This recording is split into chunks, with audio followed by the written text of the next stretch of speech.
My name is Bratil Tigris David. I am honoured to be a speaker in this evening's Asiro function. I am more honoured to be a voice for the children of Iraq, today and as long as it takes. Children who, over the last few months, have been subjected to the most horrific circumstances and tragedies at the hands of extremist terrorists who say they represent the Islamic State. I am an Australian Assyrian, but I feel connected to my suffering fellow brothers and sisters, the children of Iraq. Iraq, which until 1932 was known as Mesopotamia, which in Greek means the land between the two rivers, Tigris and Euphrates, the sacred land of ancient Assyria. Assyria, the greatest civilization ever, of which I am proud to trace back my ancestry.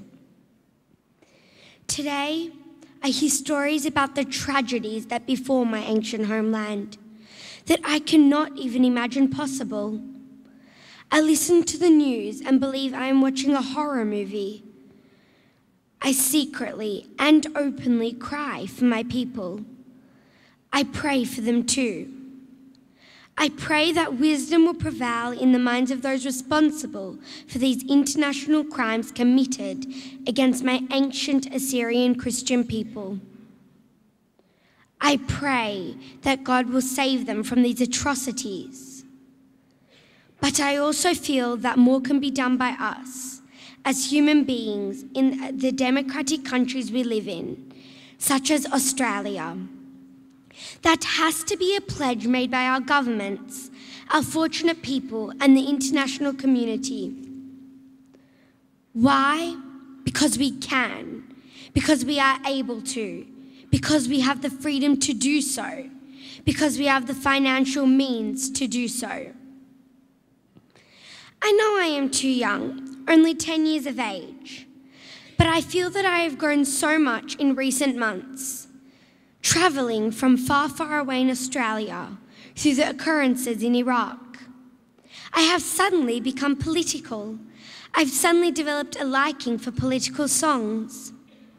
How can we sleep when our beds are burning? How can we dance when the earth is turning?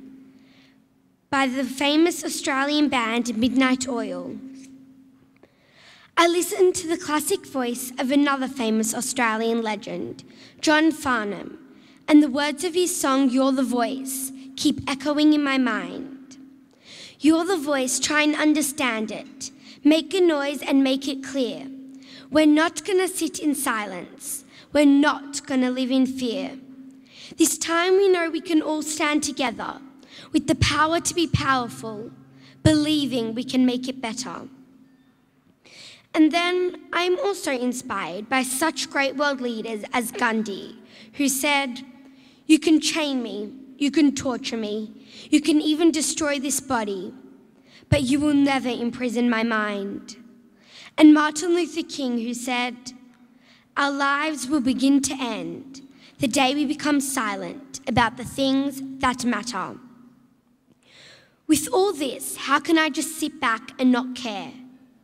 Today, hundreds of thousands of Assyrian children are in need of assistance because they face the danger of being massacred or otherwise becoming a lost generation as they live in the most critical conditions in refugee camps where their very survival is at risk. They are defenseless and their plight cannot be ignored. There are those who are forced to flee their homeland of Mosul in the antiquity of the Nineveh region.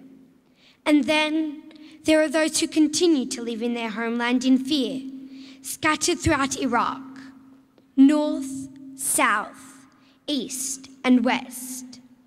This cannot be ignored. In the meantime, the Islamic State forces go on and on, wiping out every trace of my Assyrian Christian people and the ancient monuments and historical structures to replace them with mosques under an Islamic caliphate. They are deliberately destroying my people, whose language is the language spoken by our Lord Jesus Christ.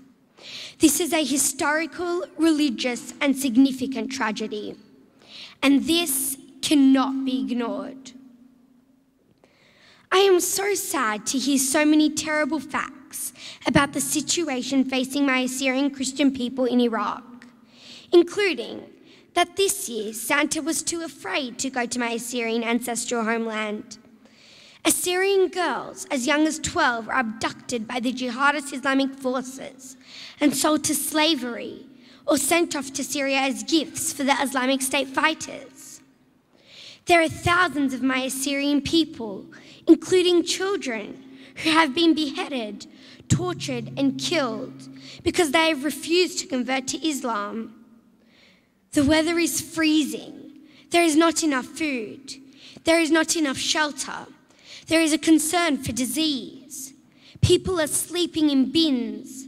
There are no showers. An estimated 1 million people, most of them my people, are seeking refuge to other countries.